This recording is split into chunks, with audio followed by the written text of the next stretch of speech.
GOC का lecture number 12 लेकर के एक बार पुनः हाजिर है आपके लिए केमिस्ट्री धाम, आपका अपना चैनल।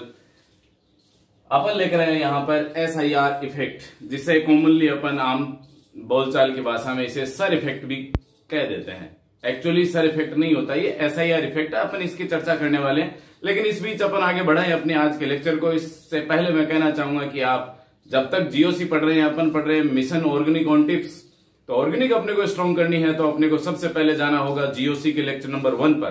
पहले लेक्चर 1, फिर 2, 3 और क्रमशः चलते चलते जब जहां तक जीओसी के लेक्चर चल रहे हैं उन्हें क्रमबद्ध रूप से यदि अपन पढ़ेंगे तो आपकी ऑर्गेनिक बहुत ज्यादा स्ट्रांग हो जाने वाली है।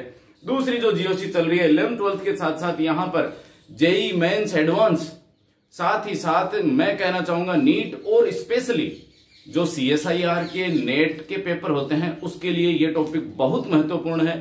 तो आप बने रहिए केमिस्ट्री धाम के साथ। मैं हूं घनश्याम, करते हैं शुरू आज का काम लेकर के SIR का नाम। ठीक है, तो सर इफेक्ट की अपन बात कर रहे हैं, SIR इफेक्ट। देखिए ये इफेक्ट क्या होता है, पहले इसकी फुल फॉर्म देख लेते हैं, उसी में इसका नाम, इसका राज छुपा हुआ है। सर इफेक्ट का मतलब होता है steric inhibition of resonance. Steric inhibition of resonance. देखिए यहां पर स्टेरिक जो टर्म है, ये steric terms belongs to the size और बल्कनेस, यानी यह कोई बल्की ग्रुप है या उसकी साइज को बिलोंग करती है। स्टेरिक का मतलब क्या है, एक प्रकार से जैसे बाधा उत्पन्न करनी है अपने को, तो बल्की ग्रुप है, साइज से बिलोंग कर रही है, यानी यहां पर चीज क्या है, जो भी ग्रुप है वो बल्की साइज का होगा, बड़े आकार का होगा। इनहिबिशन का मतलब होगा इंटरप्शन या रुकावट है, इंटरप्शन या रुकावट अपन कहते हैं, अपन रोक देना। एंड रेजोनेंस तो अपन जानते ही है, अनुनाद, यानी किसी भी बल्की ग्रुप, किसी भी बड़े समूह के द्वारा अनुनाद में रुकावट उत्पन्न होने का जो प्रभाव है उसे अपन कहते हैं SIR इफेक्ट। ठीक है, कैसे होगा, रेजोनेंस की शर्तें मैंने आपको पूरी बता रखी है। जीओसी जब से चली थी अपन रेजोनेंस को पढ़ रहे हैं, और रेजोनेंस के कंटिन्यू अपने 2 लेक्चर हैं। आप रेजोनेंस यदि नहीं पढ़ा है तो पहले वो पढ़ लीजिएगा, उसके बाद अपने यहां पर आएंगे। रेजोनेंस की जो शर्तें हैं, रेजोनेंस की वो सारी शर्तें लगी रहेंगी, लेकिन क्या होगा, बल्की ग्रुप आ जाएगा, उसके अगल बगल में बल्की ग्रुप आ जाएगा, और वो क्या करेगा, उस रेजोनेंस को डिस्टर्ब कर देगा। उस डिस्टर्ब की वजह से क्या क्या होना है, कौन कौन सी घटनाएं होनी है, उसका जो प्रभाव है उसे अपन कहेंगे स्टेरिक इनहिबिशन ऑफ रेजोनेंस, यानी बल्की ग्रुप की वजह से रेजोनेंस में रुकावट उत्पन्न हो जाना। अब देखो इसका क्या रीजन है, एक एग्जांपल से मैं इसको आपको समझाता हूं कैसे अनुनाद में दिक्कत हो जाती है। तो यहां लेते हैं अपन, ये कोई एग्जांपल लेते हैं, चलिए। और प्रश्न यहां पर किस प्रकार के आते हैं, हर प्रकार के प्रश्न, मैं कहता हूं कि SIR इफेक्ट से संबंधित जो क्वेश्चन आता है लगभग आपके कंपटीशन एग्जाम में एक क्वेश्चन पक्का मिल जाता है। बस अपने को थोड़ी सी तसल्ली रखनी होती है कि इसको अप्लाई करवाना है कि कहीं इसमें SIR इफेक्ट तो नहीं है। तो SIR इफेक्ट के लिए अपन, जैसे यहां पर अपन बात करें, ये नाइट्रोजन, ये ऑक्सीजन नेगेटिव, और ये डबल बॉन्ड O, ये पॉजिटिव। ठीक है, एक ये हो गया और एक ये लीजिए साहब, O नेगेटिव, ये पॉजिटिव, डबल बॉन्ड O, और इसकी मैंने ऑर्थो पोजीशन के ऊपर कोई ग्रुप लगा दिया, बड़ा ग्रुप, जैसे आयोडीन लगा दिया साहब मैंने। क्लियर है बात। और यहां से अब प्रश्न आया, प्रश्न कई प्रकार से पूछा जा सकता है। मैं कौन कौन से प्रकार के प्रश्न होंगे हर एक बताऊंगा कि किस किस प्रकार के प्रश्न आप स्टेरिक इनहिबिशन ऑफ रेजोनेंस के द्वारा SIR इफेक्ट या सर इफेक्ट के द्वारा अपन हल कर सकते हैं। तो इस इफेक्ट के द्वारा अपने को कौन कौन से हल करने हैं, यहां पर क्वेश्चन अब ये है कि ये कार्बन और नाइट्रोजन के बीच की जो बॉन्ड लेंथ है, यानी बॉन्ड लेंथ कार्बन और नाइट्रोजन के बीच की, ये A है और ये B है, इसमें किसमें बॉन्ड लेंथ ज्यादा होगी। भाई यहां ये वाला कार्बन हो गया, ये नाइट्रोजन, ये कार्बन और ये नाइट्रोजन, किसमें बॉन्ड लेंथ ज्यादा होगी, A और B में से। इससे अपने को अप्लाई करवाना, अब डायरेक्ट अपने को देखना है SIR इफेक्ट। तो SIR इफेक्ट क्या होता है, मैं क्या कह रहा हूं, यह बेसिकली क्या होता है, 1 2 3 या 1-2 पोजीशन पर यदि ग्रुप हो बड़े बड़े जी जी डेस जी या जी जी डेस, इस प्रकार के ग्रुप हो, यानी 1 2 3 यानी 1 2 3, जैसे 1 2 पर है यहां पर तो ग्रुप, क्लियर हो रही बात, या 1 2 3 यहां पर भी ग्रुप होते, इनमें से यदि कोई बल्कि ग्रुप होता तो उसका प्रभाव अन्य के रेजोनेंस पे पड़ जाता। तो अभी इसको कंप्लीट पढ़ेंगे अपन, लेकिन पहले इसको इससे समझते हैं अपन कि ये रेजोनेंस में डिस्टर्बेंस कैसे ला रहा है, उसके बाद इसको आगे बढ़ाते हैं। तो यहां देखिएगा, यहां क्या रहेगा, ये इलेक्ट्रॉन विड्रॉविंग ग्रुप है, ये वही इलेक्ट्रॉन अपनी ओर खींचता है, फलस्वरूप ये रिंग से इलेक्ट्रॉन बाहर आने की वजह से क्या हो गया, यहां पर डबल बॉन्ड के करैक्टर आ गए, क्लियर होगी बात। यानी डबल बॉन्ड की वजह से भाई जो बॉन्ड लेंथ है वो घटती है, सबसे ज्यादा बॉन्ड लेंथ किसकी, सिंगल की, फिर डबल की, और उससे सबसे कम ट्रिपल की, ये बॉन्ड लेंथ होती है। अब यहां पर ये आ गया आई ग्रुप आ गया। अब यहां ये ग्रुप चाहे कैसा भी हो, चाहे इलेक्ट्रॉन डोनेटिंग हो चाहे इलेक्ट्रॉन विड्रॉविंग हो, कोई मतलब नहीं है। यहां होगा क्या, यहां SIR इफेक्ट उत्पन्न होगा। SIR इफेक्ट कैसे उत्पन्न होगा देखिएगा। यहां क्या रहेगा, ये बड़ा ग्रुप है, ये बड़े ग्रुप है, और ये बड़े, क्लियर हो रही बात। ऐसा होने पर भाई ये पूरा ही एक बड़ा ग्रुप हो गया, इसको पूरे कंप्लीट को अपन माने तो ये एक बड़ा ग्रुप हो गया। जो मान लीजिए अपन NO2 समूह को पूरे को ही ले लीजिए, एक बड़ा ग्रुप हो गया, और एक ही हो गया। तो इन बड़े ग्रुपों की जो वंडरवाल रेडियई है, वंडरवाल रेडियई, जो वंडरवाल त्रिज्या है, वो एक दूसरे को ओवरलैप कर जाती है। ओवरलैप भाई बड़े ग्रुप होंगे तो क्या होंगे, एक दूसरे में फंसेंगे, यानी उनकी जो वंडरवाल त्रिज्या है, वो वंडरवाल जो रेडियई वो एक दूसरे से ओवरलैप होगी, और फलस्वरूप क्या होगा, रिपल्सन उत्पन्न हो जाएगा। रिपल्सन होगा, रिपल्सन होने से क्या होगा, ये एक दूसरे को धक्का मारेंगे। तो ये जो पहले प्लेनर था ऐसा था, इसमें रेजोनेंस क्यों उत्पन्न हुआ दिखा रहा हूं आपको। यहां p ऑर्बिटल है, यहां p ऑर्बिटल है, यहां p ऑर्बिटल है, और है यहां पर। तो इन p ऑर्बिटल के ओवरलैपिंग की वजह से उत्पन्न हो गया। सारे के सारे पाई जो p ऑर्बिटल थे वो सारे के सारे क्या थे, एक ही प्लेन में थे। यहां पर भी एक ही प्लेन में है, यहां एक ही प्लेन में, लेकिन जैसे ही इसमें रिपल्सन हुआ, रिपल्सन होने से क्या हुआ, यहां पर ये बॉन्ड यहां से घूम गया है, जो सिंगल बॉन्ड से ये रोटेट हो गया है, और रोटेट होने से क्या हुआ, ये जो डबल बॉन्ड ऑक्सीजन, ये नाइट्रोजन, कार्बन, ये वाले सारे जो है ये पहले तो एक ही तल में थे, लेकिन जैसे रिपल्सन हुआ, रिपल्सन होने से ये अब ऐसे हो गया, यानी एक ऑक्सीजन सामने आ गया और दूसरा ऑक्सीजन अंदर की तरफ धस गया। यानी क्या रहा, यहां पर जो p ऑर्बिटल थे इसमें, और यहां के जो p ऑर्बिटल हैं वो क्या हो गए, एक ही तल में नहीं रहे, दोनों का तल क्या हो गया, बदल गया है। इसका मतलब यहां अब पाई बॉन्डिंग की संभावना खत्म हो गई है। पाई बॉन्डिंग कब होगी, रेजोनेंस कब होगा, मैंने बता रखा है। रेजोनेंस तब होता है जब जितने भी पाई ऑर्बिटल हो वो सारे के सारे एक ही तल में मौजूद हो, एक ही तल में मौजूद होंगे तो रेजो प्रेजेंट हो जाएगा। लेकिन यहां पर ये इसका तल और इसके पाई ऑर्बिटल का तल क्या हो जाएगा, अलग अलग हो जाएगा। अलग होने का जैसे मैंने यहां पर दिखाया है, इसको मैं अलग करके बता रहा हूं, देखिए फटाफट। यहां लेते हैं ये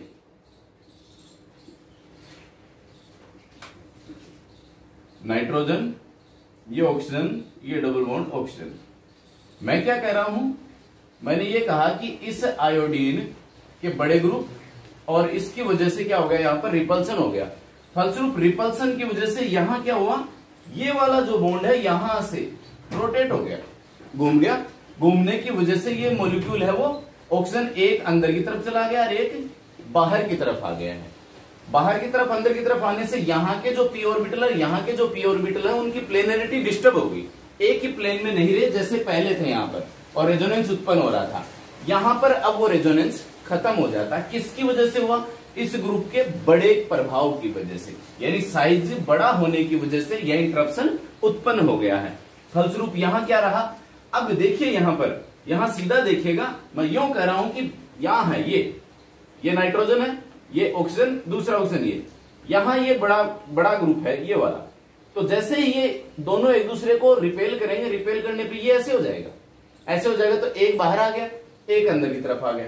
अब इसके p ऑर्बिटल तो यहां पड़े हुए हैं, इसके p ऑर्बिटल यूं है, और यहां वाले कार्बन के यो हैं और इसके पी ऑर्बिटल यो हो गए, तो दोनों एक ही तल में नहीं रहे, एक ही तल में नहीं रहेंगे तो यहां पर रेजोनेंस डिस्टर्ब हो जाएगा, और रेजोनेंस नहीं होगा तो यहां पर द्विबंध के गुण नहीं आएंगे। तो ये बॉन्ड कैसा रहेगा, सिंगल बॉन्ड, और इसमें किसके गुण आ गए, डबल बॉन्ड के गुण आ गए। इसका मतलब बॉन्ड लेंथ किसकी ज्यादा हुई, ए की या बी की, बी की ज्यादा होगी, बी में सिंगल ही रहा और ए में डबल बॉन्ड, तो बी की बॉन्ड लेंथ है वो ए से अधिक होगी। आई होप आपको ये बहुत अच्छे से क्लियर हो गया होगा। तो रेजोनेंस एसआईआर इफेक्ट को मैं इस एग्जांपल के बाद में अब आपको पुनः बताने जा रहा हूं कि यह क्या है, किसी भी समूह के बल्कि ग्रुप की वजह से उत्पन्न होता है। बल्कि ग्रुप की वजह से यह बल्कि ग्रुप क्या होगा, दूसरे समूह को रिपेल करेगा। रिपेल का कारण क्या है, वांडरवाल रेडियाई एक दूसरे को ओवरलैप होंगी और रिपल्सन उत्पन्न हो जाएगा। रिपल्सन से वह जो ग्रुप है वह आउट ऑफ प्लेन हो जाएगा। पहले जो रेजोनेंस में था अब वह क्या हो जाएगा, रेजोनेंस के बाहर चला जाएगा, यानी प्लेन के बाहर हो जाएगा, उसका प्लेन डिस्टर्ब हो जाता है, और प्लेन के डिस्टर्ब होने की वजह से रेजोनेंस खत्म हो जाता है, और रेजोनेंस का खत्म होना ही कहलाता है एसआईआर इफेक्ट। लीजिए मैंने अपने यहां एक एग्जांपल और लिखा है जिससे आपको एसआईआर इफेक्ट बहुत अच्छे से समझ में आ जाने वाला है। मैंने ये कहा आपको कि यह 1 2 3 पोजीशन पर यदि कोई सब्स्टिट्यूशन है तो जो सेकंड वाला है, सेकंड वाला क्या है, आउट ऑफ द प्लेन हो जाता है। क्लियर है? या 1 2 पोजीशन की भी अपन बात करें तो 1 2 पोजीशन पर भी ऐसा संभव है, 1 2 पोजीशन पर भी, या मोस्टली आपको देखने को मिलेगा 1 2 3 1 2 3 पोजीशन पर यदि सब्स्टिट्यूशन हो तो सेकंड वाला जो है वह आउट ऑफ द प्लेन बन जाता है, यानी यह क्या होगा, रेजोनेंस में पार्टिसिपेट नहीं करेगा। या मैं यूं कहूं कि भाई एक ग्रुप, जैसे मैं इसको मानू जी, ये जी डेस और ये जी, या इस ये 1 ये 2 और ये 3। क्लियर हो रही है बात? तो यहां पर 1 2 3 हो गए, लगातार 3 क्रमबद्ध रूप से हो गए, तो मोस्टली इनमें आपको ये इस प्रकार का एसआईआर इफेक्ट देखने को मिल जाता है। एसआईआर इफेक्ट में क्या रहेगा, इन जी और जी दो ग्रुप की वजह से इनके बीच में जो ग्रुप मौजूद है वह क्या हो जाएगा, आउट ऑफ द प्लेन हो जाता है, यानी रेजोनेंस में पार्टिसिपेट नहीं करता है। रेजोनेंस में पार्टिसिपेट नहीं करेगा इसका मतलब कौन सा प्रभाव नहीं लगेगा, आर और एच, ये दोनों ही इफेक्ट नहीं लगेंगे। ध्यान रहे, एसआईआर इफेक्ट में कौन से इफेक्ट नहीं लगेंगे, आर और एच दोनों इफेक्ट नहीं लगेंगे। कौन सा लगेगा, केवल और केवल आई, क्योंकि आई क्या है, आई डिस्टेंस फैक्टर है, दूरी पे डिपेंड करता है, इससे ऑर्बिटल से मतलब नहीं है। यह क्या करता है, यह केवल बॉन्ड, यह केवल एटम की इलेक्ट्रोनेगेटिविटी पे डिपेंड करता है, इसलिए केवल कौन सा लगेगा, एसआईआर इफेक्ट में। ध्यान दें, गांठ बांध ले इस चीज की, आर और एच दोनों ही एसआईआर इफेक्ट में नहीं लगेंगे। कौन सा लगेगा, आई इफेक्ट लगेगा। क्लियर हो रही है बात? अब यहां लेते हैं, मैं क्या कह रहा हूं, यहां पर जी हो सकता है, जी डेस और जी, इस प्रकार का सिस्टम हो सकता है, या फिर 1 2 3।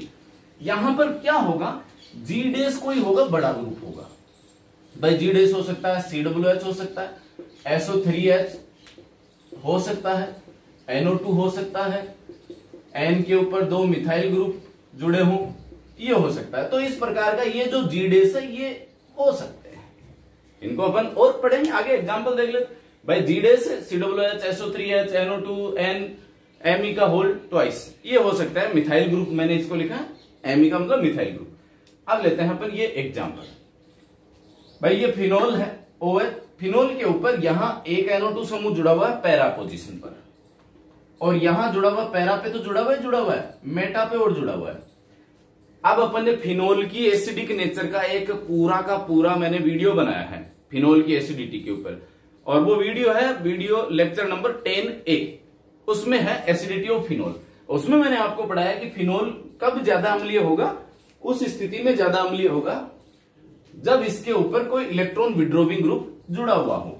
अब इलेक्ट्रॉन विड्रॉविंग ग्रुप की अपन बात करें यहां, तो यहां देखिएगा इसका ग्रुप, इसका कैसा प्रभाव है, NO2 का -R और -I, यही प्रभाव है ना, लेकिन मेटा पे -R लगेगा ही नहीं, यहां पर भी ये मेटा है, -R नहीं लगेगा।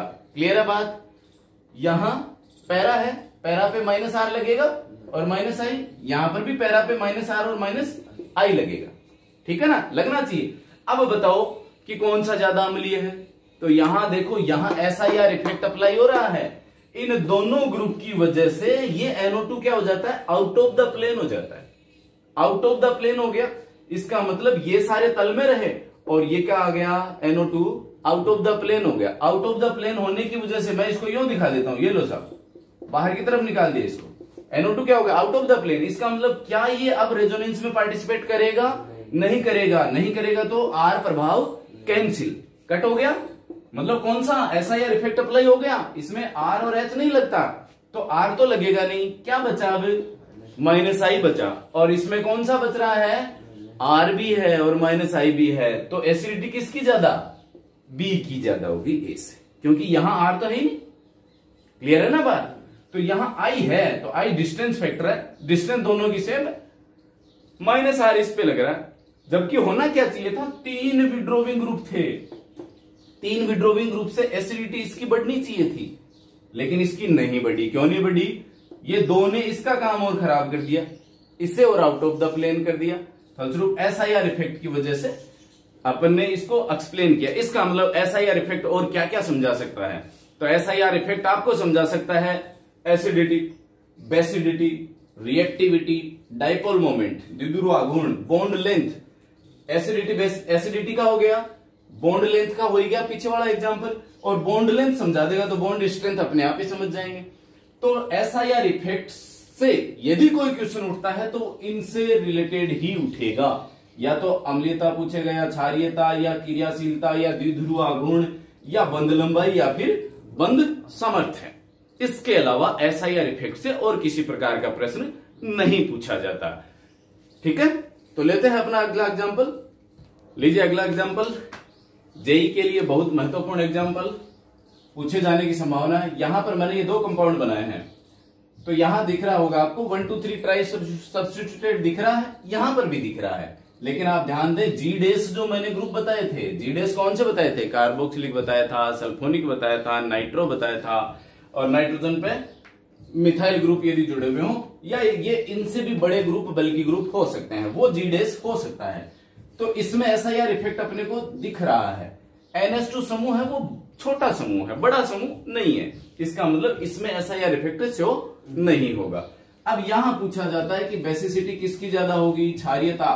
तो क्षारीयता बेसिसिटी का पूरा वीडियो पड़ा है, GOC 11, ठीक है, इससे पहले का ही वीडियो है वो। तो बेसिसिटी में मैंने आपको क्या बताया था, कोई लोन पे दूसरे को खुद के अंदर ना रखे, दूसरे अणु को दे दे, तो देने की जो जितनी ज्यादा सामर्थ्य होगी उतनी उसकी बेसिसिटी अधिक होगी। तो बेसिसिटी यहां पर, अब लोन पेयर की बात करें तो नाइट्रोजन पर है और इस नाइट्रोजन पर भी है, दोनों पर लोन पेयर है, तो इनमें से देगा कौन आसानी से, ये चेक करते हैं अपन। तो आपके अनुसार क्या होना चाहिए भाई, कौन ज्यादा देना चाहिए, तो यहां रहेगा ये कि भाई लोन पेयर की जब अपन बात करें तो रेजोनेंस इसमें प्रेजेंट हो जाएगा। क्या कह रहा हूं मैं, ये तो भले बड़े समूह, लेकिन NH2 क्या है, छोटा समूह है, छोटा समूह होने के कारण रेजोनेंस प्रेजेंट होगा, चलेगा। क्लियर हो गई बात, उत्पन्न हो रहा है। तो यह दूसरे को देने की बजाय क्या है, खुद के अंदर ही घूम रहा है। क्लियर। अब इसकी बात करें साहब, रेजोनेंस तो साहब इसमें भी होना चाहिए था भाई, ये लोन पेयर है, रिंग के अंदर आता, लेकिन ऐसा नहीं हो पाता। क्यों नहीं हो पाता भाई, रेजोनेंस तो तब उत्पन्न होगा जब ये सारे के सारे एक ही प्लेन में होंगे, एक ही तल में होंगे। होगा क्या, यहां पर ये बड़ा ग्रुप, ये बड़ा ग्रुप और ये बड़ा, इधर भी बड़ा ग्रुप, ओके। इन बड़े ग्रुपों के बीच में क्या रहा, इनकी वंडरवाल त्रिज्याएं एक दूसरे से जब ओवरलैप करती हैं तो ये एक दूसरे को रिपेल करते हैं, धक्का देते हैं, और ये भी धक्का दे रहा है, ये भी धक्का दे रहा है। फलस्वरूप क्या होगा, पहले जब ये दो नहीं थे तब ये नाइट्रोजन CH3 ये कार्बन सारे के सारे क्या है, एक ही तल में है, एक ही प्लेन में है। जैसे ये 2 ग्रुप आ गए और इन CH3 के बीच में क्या हो गया, रिपल्सन हो गया, और रिपल्सन से क्या हुआ, चारों के चारों एक जगह नहीं रह सकते, तो इन्होंने क्या किया, अपनी पोजीशन चेंज कर ली। क्लियर हो गई बात, कहां से, इस बॉन्ड पे रोटेशन होकर के कार्बन और नाइट्रोजन के बीच में बॉन्ड रोटेट हुआ, और रोटेट होकर के एक CH3 out of the plane हो गया और एक इन द प्लेन हो गया। क्लियर हो गई बात। फलस्वरूप रिपल्सन क्या हो गया, कम हो गया। रिपल्सन तो कम हो गया, लेकिन यहां के p ऑर्बिटल, पाई p ऑर्बिटल, और यहां के पाई p ऑर्बिटल क्या हो गए, एक दूसरे के तल जो प्लेन था वो उनका डिस्टर्ब हो गया, अलग अलग प्लेन में हो गया, फलस्वरूप यहां रेजोनेंस नहीं होगा, यानी ये लोन पेयर इसके अंदर डोनेट नहीं किया जाएगा। लोन पेयर जब डोनेट नहीं किया जाएगा इसका मतलब अब ये उपलब्ध है, अंदर रेजोनेंस में तो पार्टिसिपेट नहीं कर रहा, उपलब्ध है तो क्या है, दूसरे को देने के लिए फ्री है। तो दूसरा जब भी यदि कोई इसके पास आएगा तो उसको यह आराम से अपना लोन पेयर प्रदान कर देगा। इसका मतलब बेसिक नेचर किसकी ज्यादा हुई, बेसिक नेचर ज्यादा हुई ए की, ए की बेसिसिटी है वो बी से अधिक होती है। क्लियर होगी बात। तो ये रहा आज का अपना एसआईआर इफेक्ट। एसआईआर इफेक्ट से संबंधित ये एसिडिक है, बेसिक है, बॉन्ड लेंथ है, बॉन्ड स्ट्रेंथ है, इनसे संबंधित मैंने आपको एग्जांपल्स दिए हैं। तो आज की क्लास में रहा अपना एसआईआर इफेक्ट। एसआईआर इफेक्ट में दो चीजें निकल करके आ रही हैं, एक तो अपना जी डैश ग्रुप और एक है जी ग्रुप। जी डैश ग्रुप बड़े बल्कि ग्रुप होंगे, जैसे COOH है, मैंने पहले भी लिखा था, SO3H है, यहां पर इसके साथ ही साथ अपना आयोडीन बल्कि ग्रुप है, वो भी हो सकता है, N है मिथाइल ग्रुप के साथ में, ये हो सकते हैं। तो इस प्रकार से अपन ने इनको लिखा है, NO2 ग्रुप है जिसको तो अपन एग्जाम्पल के रूप में लिखा ही है। जी हो सकता है, कोई एल्किल ग्रुप हो सकता है, छोटे से भी काम चल जाता है, या ब्रोमीन वगैरह भी कई बार देखने को अपने को मिल जाता है। तो ये हो सकते हैं जी।